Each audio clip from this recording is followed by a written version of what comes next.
Et on se retrouve pour reparler de cette année de l'immobilisme. Je regardais la couverture de la une, de nos confrères de l'Opinion ce matin, la fin de l'année qui pointe le bout de son nez et elle apparaît en termes de record, en termes de médiocrité institutionnelle. Faut bien battre des records quelque part. Conclusions, bien amères. Alexandre Malafeie, c'est vrai qu'on n'arrête pas de changer de gouvernement. Comment agir quand on voit que la vacance du pouvoir a atteint 176 jours, soit 49% de l'année. Assez vertigineux, mais ce qui est surtout plus vertigineux, en fait, c'est que quand on regarde depuis 2017 sur à peu près tous les postes ministériels, on a des scores incroyables. On est soit à 5, 6 ou 7 changements de ministres en l'espace de 7 ans et un peu plus. Donc, vous voyez, l'éducation nationale, c'est le 6e ministre. C'est extrêmement difficile de construire une stratégie, de gérer des projets, d'engager effectivement une transformation dans une orientation, puis après d'avoir en plus des contre-pieds très réguliers, parce que chaque fois qu'un ministre arrive, il veut donner son impulsion. Le seul qui a réussi à faire un peu le job, c'était Jean-Michel Blanquer. Lui, pour le coup, il a eu un peu le temps d'exécution. Mais on est sur des sujets de temps long. Enfin, en fait, détricoté. Là, vous parlez de l'éducation. Alors là, c'est justement l'exemple, l'anti-exemple. Il y a eu quoi, 5 ministres de l'éducation, 6 en plus à chaque fois avec des stratégies absolument différentes. Mais c'est justement ça qui est extraordinaire, c'est qu'à la limite, si on prenait des ministres de l'éducation, on prend l'éducation nationale, les ministres de l'éducation nationale qui avaient sensiblement... De quoi ? Non, je parlais à Alexandre Malafeie. Qui avaient sensiblement les mêmes idées. Je dis pas, mais là, on prend des personnes qui n'ont absolument rien à voir et qui nous disent que c'est pas leur sujet. C'est-à-dire qu'Elisabeth Borne nous dit, franchement, c'était pas mon domaine. Oui. Donc maintenant, elle avait l'air surprise d'être là, clairement. Elisabeth Borne. Peut-être qu'elle l'était. J'ai vu qu'il y avait un ministre qui l'avait appris à la télévision, qu'il était nommé ministre. Donc je peux comprendre que le ministre des Transports. Oui, c'est ça. Donc je comprends que ça peut surprendre quand on se lève le matin et qu'on vous dit tu vas devenir ministre des Transports ou tu vas devenir ministre de l'Éducation nationale. Mais c'est pas le grand mal justement ça. Mais bien sûr que si, parce que déjà que le niveau scolaire est quand même très bas. On a des professeurs qui sont en grande souffrance. On l'a vu depuis l'affaire Paty. Il y en a de plus en plus qui demandent la protection fonctionnelle. Mais en plus de cela, on prend des ministres de l'Éducation nationale qui n'ont rien en commun. Ça veut dire qu'on a d'un côté Gabriel Attal qui avait fait du bon travail, on peut le dire, et ensuite on enchaîne avec Madame Belloubet qui détricote ce que fait Monsieur Attal globalement. Donc en fait, il n'y a aucune continuité, aucune ligne directrice. Donc je sais pas, mais le grand responsable c'est Emmanuel Macron. Ils sont pas nommés tout seuls. Oui, mais Emmanuel Macron et puis peut-être nos institutions. C'est vrai que ça a l'air de choquer personne. Les administrations restent en revanche. Moi, je suis toujours assez frappée par ces gouvernements. Alors on est habitué maintenant à voir Alexis Collère sur le perron de l'Élysée, égrener son gouvernement, mais c'est vrai que ça n'a pas l'air de frapper plus que ça. Les commentateurs en général, j'imagine les Français certainement. On est un peu blasés au bout d'un moment. Oui, mais ce qui est fascinant, c'est que l'été dernier, quand on proposait Lucie Castex pour aller à Matignon, ça choquait personne. Moi, je me souviens sur des plateaux télé, on avait dit, mais ça n'interroge personne. De dire que quelqu'un qui n'a jamais d'expérience politique et qui tout d'un coup, qui a aucune connaissance de l'état de l'intérieur, à part la ville de Paris. Qui a creusé les déficits à la mairie de Paris. Oui, accessoirement. À la limite, elle était dans l'administration de la mairie de Paris, donc c'est pas elle qui prend la décision politique, mais elle a absolument pas qualifié pour exercer l'un des métiers les plus compliqués au monde. Et ça passait. Et donc on a ce type de problème-là depuis, entre autres, 2017. Emmanuel Macron, quand il est arrivé avec sa Startup Nation, avec le Nouveau Monde, a installé un peu partout, y compris à l'Assemblée, dans toute une série de ministères, des gens qui venaient entre guillemets de nulle part par rapport aux fonctions.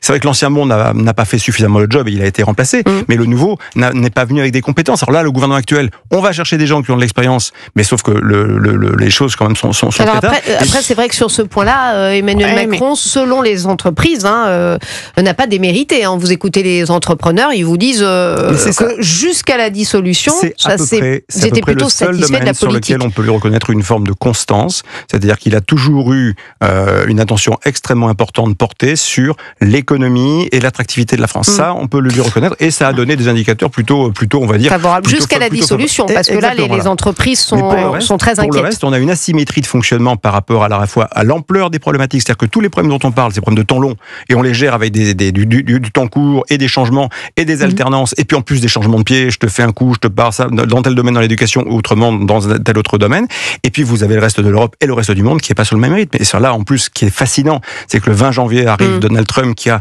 globalement tous les leviers entre les mains pour faire à peu près la politique qu'il veut mener, et nous on est enlisés dans le sable. Les Allemands sont la même chose, enlisés dans le sable. Ça augure pas d'un 2025 favorable. Non.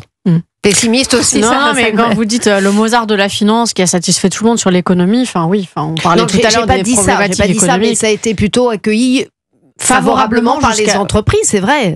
Oui, alors pendant les 6 dernières années, mais là, c'est plus le cas aujourd'hui. Non, c'est plus le cas aujourd'hui.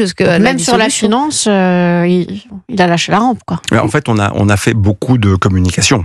La difficulté, c'est que là encore, on se satisfait, ces fameux arbres qui cachent la forêt, on se satisfait de dire on a un taux de chômage 7% et on a l'impression qu'on a réglé le problème. Alors, on l'a réglé dans certains domaines, on l'a réglé dans certaines filières, on l'a réglé dans certains territoires, mais on a oublié que dans d'autres territoires, c'est 15, 20, 25, 30, 40, 50%. On a oublié que c'est pas parce que vous avez 7% que vous n'avez pas un chômage massif des jeunes. Donc, à un moment donné, on se satisfait, on fait de la communication politique. Ils sont tous très forts pour ça, certains mieux que d'autres. Voilà, c'est c'est vrai que les chiffres sont têtus. Il y a des plans sociaux qui s'annoncent, une désindustrialisation qui a toujours pas été pour les agriculteurs, il n'a rien fait. Pour l'hôpital, les services publics non plus. Pour la justice, n'en parlons pas. Enfin, vous voyez. Ils font des plans secs.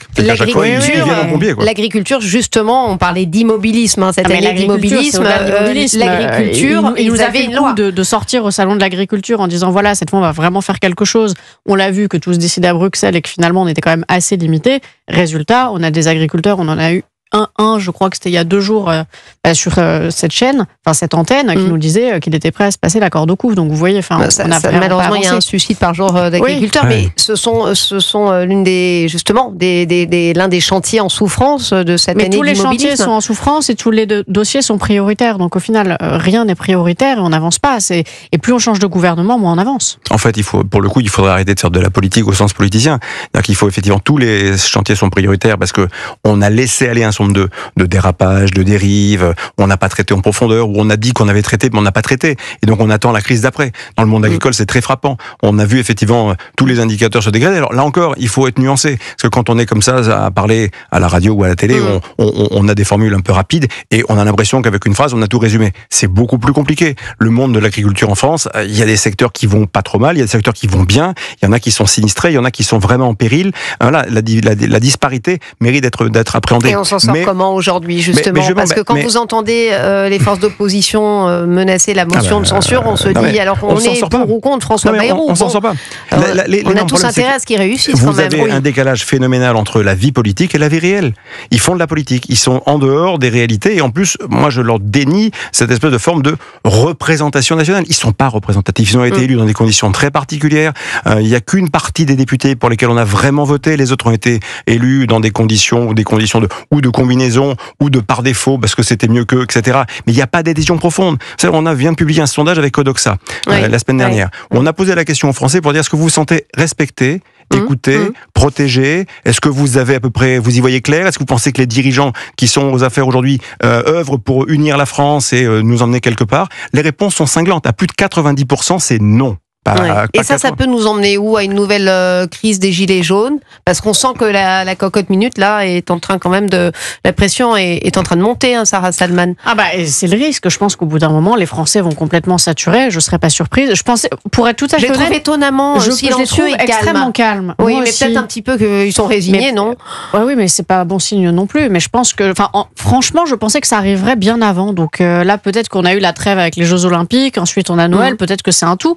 Mais je serais pas du tout étonné si on avait une nouvelle crise des gilets jaunes, au même titre que les agriculteurs quand ils descendent dans la rue.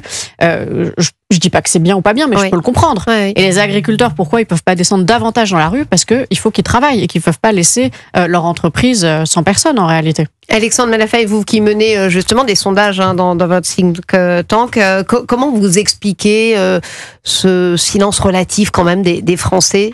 Il y a une forme de résignation, où c'est Je pense qu'en fait, si vous voulez, souvent les problèmes partent de quelque part. Donc les risques de feu sont très nombreux. Mais pour autant, tout le monde est très en responsabilité sur le terrain. Personne n'a envie, je crois pas, d'agiter de manière trop forte les choses pour mettre le feu. Mais le risque que ça prenne à un moment ou à un autre est réel. Il suffit ce qui s'est passé avec les Gilets jaunes. Dire c'est quelque chose qu'on n'a pas du tout vu venir, pas du tout anticipé, même si on avait des indicateurs qui il faut une étincelle. Alors ça peut partir d'un phénomène, ça peut partir d'un accident, ça peut partir d'un quartier, ça peut partir d'une situation donnée X ou Y, ça peut aussi partir d'un moment donné d'une manifestation qui sera organisée peut-être dans quelques semaines en fonction de ce qui sera décidé par le gouvernement sur telle disposition, si tout d'un coup il y a une mobilisation sur les retraites. Bon, je crois que les syndicats sont très responsables, pour le coup. Oui. Je crois qu'en fait, les organisations ne veulent pas jouer avec le feu. Mais il y a un tel niveau de détresse en France. C'est-à-dire vous savez, les révolutions, elles sont faites par... c'est une question de masse critique. Quand la masse critique des gens qui ne sont plus en situation de s'y retrouver pèse trop, elle finit par entraîner le système avec lui.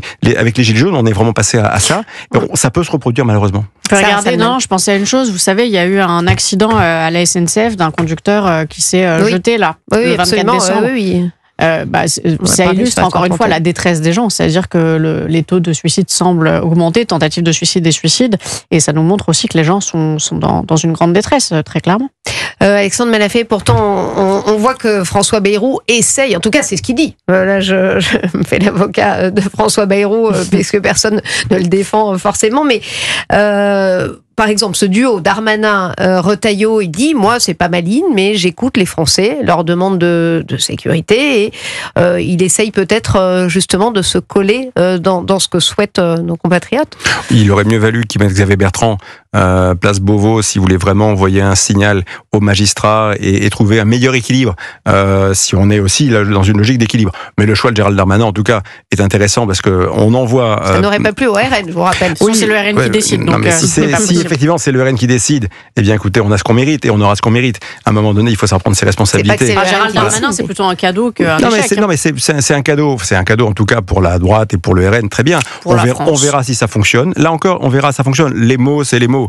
Les actes, c'est mieux. On verra comment réagissent les magistrats. Les problématiques sont extrêmement complexes de toute façon. À court terme, faire changer les choses, ce sera bien sûr très, très difficile. Ce qu'il faut, c'est recréer un climat de confiance, créer des synergies et essayer de faire en sorte que les gens se parlent. Parce que la difficulté, bien souvent, c'est que les gens se parlent pas. Alexandre Malafé, je vais vous faire écouter Henri Guénaud qui était d'accord apparemment avec vous. Pour lui, Gérald Darmanin n'aurait pas dû être nommé au ministère de la Justice. Ancien conseiller spécial de Nicolas Sarkozy qui était l'invité de Thomas Bonnet ce matin. Écoutez. Je ne suis pas certain que c'était le meilleur endroit où le nommer. Pourquoi ? Parce qu'il y a quand même un problème symbolique, je trouve, à nommer l'ancien ministre de l'Intérieur, avec toutes les tensions que celui-ci a pu avoir avec la justice, avec à la fois le garde des Sceaux, les magistrats, etc. On se souvient des manifestations qu'il participait, de la police contre la justice. Alors, il faisait son travail de ministre de l'Intérieur, défendre les policiers était son rôle, mais le nommer au ministère de la Justice, c'est pas forcément un message de conciliation et d'apaisement envoyé aux magistrats. La meilleure façon d'y arriver, c'est plus dans la réflexion apaisée que dans la provocation.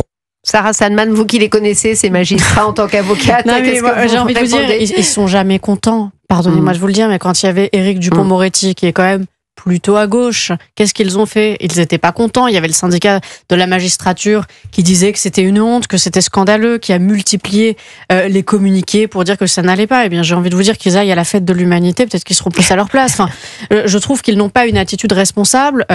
Voilà, quand on voit le communiqué qu'ils ont fait, quand Monsieur Darmanin a été nommé, à savoir, je ne sais plus l'intitulé du propos exact, mais on ne le reconnaît pas. Ce n'est pas digne du syndicat de la magistrature qui est gangréné par l'extrême gauche, qui est un syndicat idéologique. Donc moi, que Gérald Darmanin ne soit pas dans la conciliation en attendant, il n'a pas attendu le 3 janvier comme les autres, il était sur le terrain hier, il a visité une maison d'arrêt, il a été voir, je crois que c'était le tribunal judiciaire d'Amiens, donc il a été au contact des magistrats. Après, si les magistrats par idéologie ne veulent pas avancer, j'ai envie de vous dire, on peut rien pour eux et tant pis pour eux. On va poursuivre, pardonnez-moi Alexandre, on va poursuivre ces débats dans quelques instants.